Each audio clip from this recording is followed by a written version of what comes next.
شروع کرتا ہوں اس رب کے نام سے جس کے سب نام ہیں اور جسے کسی بھی نام کے بغیر پکارا جا سکتا ہے، یاد کیا جا سکتا ہے، محسوس کیا جا سکتا ہے۔ اردو پوائنٹ اسٹوڈیو سے میں ہوں آپ کا میزبان صفدر علی۔ پروگرام ہے روزن رمضان، اور روزن رمضان میں آج ہمارے ساتھ موجود ہیں مشہور دینی اسکالر صاحبزادہ محمد امانت رسول، ماہنامہ روح بلند کے مدیر اعلیٰ ہیں، اور اس کے ساتھ ساتھ ادارہ فکر جدید کے سربراہ بھی ہیں۔ سر، آپ کو اپنے اس پروگرام میں خوش آمدید کہتے ہیں۔ بہت شکریہ۔ آج کا پروگرام ہے استقبال رمضان کے حوالے سے۔ سر، سب سے پہلی جو بات ہے، بنیادی بات جو میں جاننا چاہوں گا کہ رمضان کا ہی صرف استقبال کیوں؟ دیکھیں، اس کا سادہ اور سمپل تو جواب یہ ہے کہ یہ اللہ کا مہینہ ہے۔ رسول اللہ صلی اللہ علیہ وسلم نے اس کو اللہ کا مہینہ قرار دیا، اور پھر آپ دیکھیے کہ استقبال ہمیشہ اسی کا ہوتا ہے کہ جو کچھ فضیلتیں بھی رکھتا ہے اور کچھ خصوصیات بھی، اور کچھ اس کے کریڈٹ میں کچھ چیزیں ایسی ہوتی ہیں جس کی وجہ سے اس کو بہت اچھے طریقے سے ویلکم کہا جاتا ہے۔ کچھ خاص ہوتا ہے اس میں، کوئی خاص بات اس میں ہوتی ہے تو اس کا استقبال ہوتا ہے۔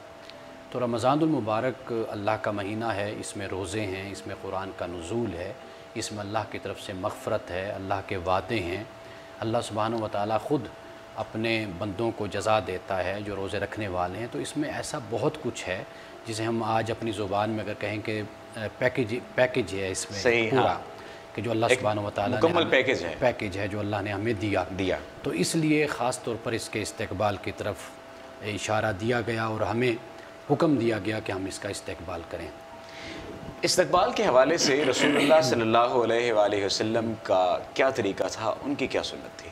دیکھیے، رسول اللہ صلی اللہ علیہ وسلم جب رمضان کا مہینہ ابھی شروع نہیں ہوتا تھا تو آپ رمضان کے استقبال کے لیے تمام صحابہ کو آپ اکٹھا کر لیتے تھے۔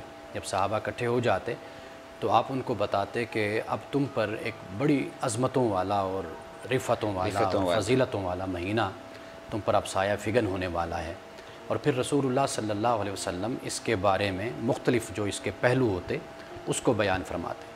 مثال کے طور پر رسول اللہ صلی اللہ علیہ وسلم نے اس کو صبر کا مہینہ بھی اس کو قرار دیا، بالکل، اور آپ نے اس کو مواسات کا مہینہ بھی قرار دیا، اور آپ نے اس میں جو انسان نیکی کرتا ہے اس کے کئی گنا اس کی فضیلت کو اور اس کے اجر کو اور اس کے ثواب کو بھی بیان کیا۔ اور اسی مہینے میں رسول اللہ صلی اللہ علیہ وسلم نے مومنوں کو ترغیب دی کہ وہ روزہ کھلوائیں، خدمت کریں اور ہمدردی کا مظاہرہ کریں۔ تو ایسی بہت سی فضیلتیں ہیں کہ رسول اللہ صلی اللہ علیہ وسلم خاص طور پر کہ جب آپ تمام صحابہ کو اکٹھے کرتے تو ان کو رمضان کی فضیلت کے بارے میں بتاتے۔ وہ اس لیے بتاتے کہ اب رمضان آنے والا ہے، صحیح، تو جب رمضان آ رہا ہے اور یا آ چکا ہے تو پھر اس کے لیے تم کس طرح اپنے آپ کو تیار کر لو۔ یعنی رسول اللہ صلی اللہ علیہ وسلم نے یہ بتایا کہ یہ بہت بڑا مہینہ ہے، بڑی عظمتوں والا مہینہ ہے۔ ظاہری سی بات ہے کہ جس ماہ مبارک میں قرآن کریم کا نزول ہو تو اس کی عظمت اور رفت کے بارے میں تو کوئی بھی سوال، کوئی شائبہ پیدا ہی نہیں ہوتا۔ قرآن مجید کا بھی نزول ہے، روزے بھی فرض ہوئے اس ماہ میں، اور آپ دیکھیے کہ بڑے بڑے تاریخی واقعات ہمیں وہ نظر آتے ہیں جو رمضان کے مہینے میں رونما ہوتے ہیں۔ مثال کے طور پر غزوہ بدر کو آپ دیکھ لیں، آپ فتح مکہ کو دیکھ لیں، ایسے بہت سے واقعات ہیں آپ کو نظر آئیں گے جو رمضان کے مہینے میں ہوتے ہیں۔ تو خیر وہ تو رمضان کے مہینوں کی فضیلت جو ہے رمضان کے مہینے کی، وہ تو ایک اضافی بات ہو جاتی ہے نا، لیکن اللہ سبحانہ و تعالیٰ نے جو اس مہینے کا تعارف ہم سے کروایا ہے قرآن مجید میں، وہ یہی ہے کہ شہر رمضان الذی انزل فیہ القرآن، کہ رمضان کا وہ مہینہ ہے کہ جس میں اللہ نے قرآن کو نازل کیا۔ ھدی للناس وبینات من الہدی، ہدایت بھی ہے لوگوں کے لیے اور نشانیاں بھی ہیں، اور یہ فرقان بھی ہے۔ تو رسول اللہ صلی اللہ علیہ وسلم کا طریقہ یہی تھا کہ آپ صحابہ کرام کو اکٹھا کر کے رمضان کی فضیلت کے بارے میں بتاتے۔ بتانے کا مقصد یہ تھا کہ یہ مہینہ کہیں غفلت میں نہ گزر جائے۔ یعنی جس طرح 11 ماہ ہم ارادی طور پر یا غیر ارادی طور پر مختلف ایسے کاموں میں مبتلا رہتے ہیں جن سے گناہوں کا شائبہ بھی ہوتا ہے، تو یہ ایک ماہ یوں سمجھا جا سکتا ہے کہ روح کو پاک کرنے کے لیے ان تمام جو ہے مسائل سے، ان تمام مصائب سے، کیونکہ گناہ بھی مصائب سے تو کم نہیں ہوا کرتے، پاک کرنے کے لیے عطا کیا گیا۔ دیکھیے، جو اکٹھا کرنا ہے نا سب کو، اور ان کو وارن کرنا یا ان کو انفارم کرنا، ان کو بتانا کہ ایسا مہینہ آ رہا ہے، تو صحابہ کرام رضوان اللہ تعالیٰ علیہ مجمعین تو 11 مہینے میں بھی بہت کچھ کرتے تھے، یعنی تہجد تھی، نمازیں تھیں، حلال رزق کا کمانا تھا، خیر خواہی تھی، ہمدردی تھی، ایک دوسرے کا احترام تھا، عزت تھی، وہ تو سب کچھ وہ ایک ایسا اسلامی معاشرہ تھا جس میں ویلیوز ہمیں نظر آتی ہیں۔ بالکل معلوم ہوتا ہے، ایک مکمل معاشرہ نظر آتا ہے، اخلاقیات کا بھی، معاشیات کا بھی۔ تو وہ جو معاشرہ ایک قائم کیا، لیکن یہ ہے کہ صحابہ کرام کو رسول اللہ صلی اللہ علیہ وسلم نے خصوصی طور پر متوجہ کیا، تو رمضان کا استقبال اس طرح آپ نے صحابہ کے ذریعے سے آپ نے کروایا اور بتایا کہ اس کے لیے اپنے آپ کو چست کر لو، ایکٹیو کر لو اپنے آپ کو، کہ یہ ایسا مہینہ ہے کہ جیسے انسان کو موقع ملتا ہے کہ کچھ سمیٹ لے تو اصل میں یہ رمضان وہ مہینہ ہے کہ جس میں انسان کو موقع دیا جاتا ہے کہ مسلمان کو کہ وہ نیکیوں کو اکٹھا کر لے اور اللہ تعالیٰ کی رحمتوں سے زیادہ فائدہ اٹھا لے، فیضیاب کر لے۔ ہم بحیثیت مسلمان رسول اللہ صلی اللہ علیہ وسلم کی سنت پر چلتے ہوئے، ان کے طریقہ کار پر چلتے ہوئے ہم کیسے استقبال کریں؟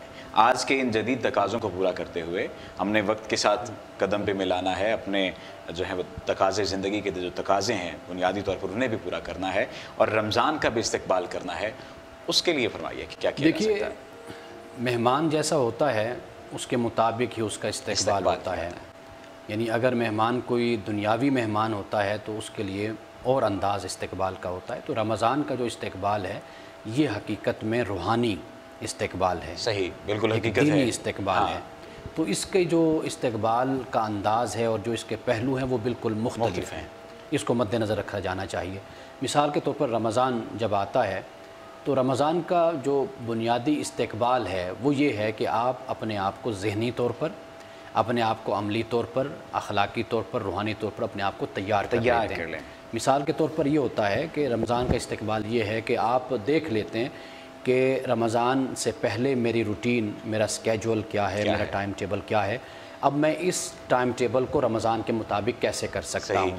بنیادی طور پر ٹائم مینجمنٹ جو ہے وہ بڑی اس میں ضروری ہے، یہ بنیادی بات ہے کہ رمضان کا استقبال آپ اسی طریقے سے کر سکتے ہیں کہ آپ دیکھ لیتے ہیں کہ جیسے مثال کے طور پر آپ کا کوئی مہمان آ رہا ہے باہر سے، تو آپ ایئرپورٹ پہ آپ نے جانا ہے، تو آپ پھر اپنے ٹائم کو مینیج کرتے ہیں کہ بھئی میں نے اس ٹائم جا کر میں نے اس کو ویلکم کہنا ہے اور اس کو لے کر آنا ہے۔ اگر وہ 1 2 دن 4 دن 5 دن ہمارے ساتھ رہتے ہیں تو میں اپنے کاموں کو کس طرح مینیج کر سکتا ہوں۔ تو رمضان کا بنیادی استقبال وہ یہی ہے کہ آپ نے رمضان کا استقبال اس انداز سے کرنا ہے کہ آپ کے دنیاوی جو معاملات ہیں وہ بھی متاثر نہ ہو۔ مثال کے طور پر اگر آپ جاب کرتے ہیں یا آپ کوئی اور کام کرتے ہیں، اپنا آپ کا بزنس ہے، تو واضح بات ہے کہ آپ نے اس کو بھی دیکھنا ہے، پورا ماہ آپ اس کو بالکل ہی بند کر کے نہیں رکھ سکتے۔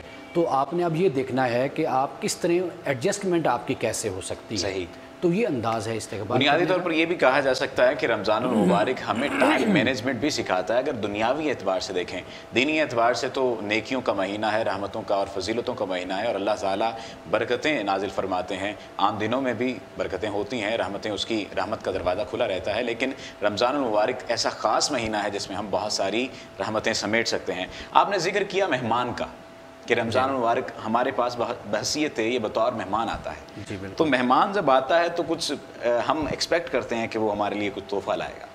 جس طرح سے وہ کہاوت بھی ہے کہ آؤ گے تو کیا لاؤ گے، جاؤ گے تو کیا دے کر جاؤ گے، تو وہ والا معاملہ اگر رمضان المبارک کے حوالے سے دیکھا جائے تو کیا تحفے لاتا ہے؟ پروگرام ہے استقبال رمضان، اور اسی حوالے سے یہ سوال۔ دیکھیے، رمضان ایسا مہینہ ہے، ایک ایسا مہمان ہے کہ جس سے آپ بڑی توقعات رکھ سکتے ہیں، ایکسپیکٹیشنز آپ بے انتہا۔